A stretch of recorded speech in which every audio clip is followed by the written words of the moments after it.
ಭಾರತವು ಐತಿಹಾಸಿಕವಾಗಿ ಮಾಡಿದ ತಪ್ಪುಗಳ ಬಗ್ಗೆ ಜಯಶಂಕರ್ ಅವರು ಹೀಗೆ ಮಾತನಾಡಿದ್ದಾರೆ. 1. ವಿಭಜನೆ ಪಾಕಿಸ್ತಾನ ಮತ್ತು ಬಾಂಗ್ಲಾದೇಶ.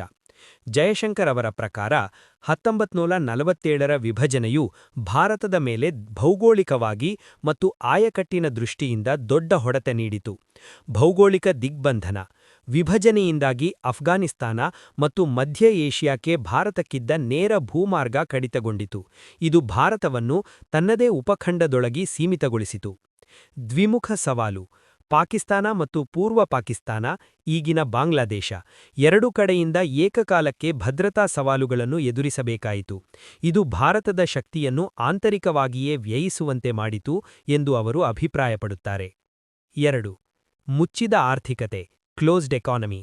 ಭಾರತವು ಬಹಳ ಕಾಲದವರೆಗೆ ಜಾಗತಿಕ ಆರ್ಥಿಕತೆಯಿಂದ ದೂರ ಉಳಿದಿದ್ದನ್ನು ಜಯಶಂಕರ್ ಟೀಕಿಸಿದ್ದಾರೆ.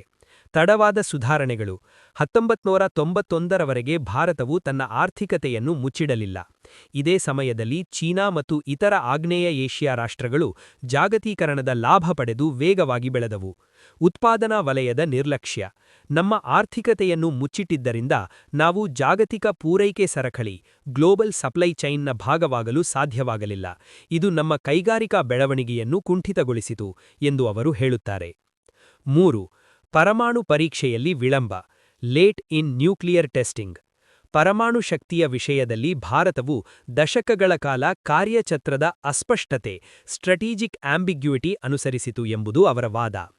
1964ರ ಅವಕಾಶ 1964ರಲ್ಲಿ ಚೀನಾ ಪರಮಾಣು ಪರೀಕ್ಷೆ ನಡೆಸಿದಾಗಲೇ ಭಾರತವು ಎಚ್ಚೆತ್ತುಕೊಳ್ಳಬೇಕಿತ್ತು. ಆದರೆ 1974ರಲ್ಲಿ ಮೊದಲ ಪರೀಕ್ಷೆ ಪೋಖ್ರಾಣ್ 1 ನಡೆಸಿದರೂ ಅದನ್ನು ಶಾಂತಿಯುತ ಪರೀಕ್ಷೆ ಎಂದು ಕರೆದು ಸುಮ್ಮನಾಯಿತು. ಕಳೆದುಹೋದ ದಶಕಗಳು ಅಂತಿಮವಾಗಿ 1998ರಲ್ಲಿ ಪೂರ್ಣ ಪ್ರಮಾಣದ ಪರಮಾಣು ಶಕ್ತಿಯಾಗಿ ಹೊರಹೊಮ್ಮುವಷ್ಟರಲ್ಲಿ ಭಾರತವು ಜಾಗತಿಕವಾಗಿ ಬಹಳಷ್ಟು ಒತ್ತಡಗಳನ್ನು ಎದುರಿಸಬೇಕಾಯಿತು. ಈ ವಿಳಂಬವು ಭಾರತದ ರಾಷ್ಟ್ರೀಯ ಭದ್ರತೆಯ ಮೇಲೆ ಪ್ರಭಾವ ಬೀರಿತು ಎಂದು ಅವರು ವಿವರಿಸುತ್ತಾರೆ. ಅಕ್ಸಾಯ್ ಚಿನ್ ಮತ್ತು POK ಭಾರತದ ಕೈತಪ್ಪಿಹೋಯಿತು.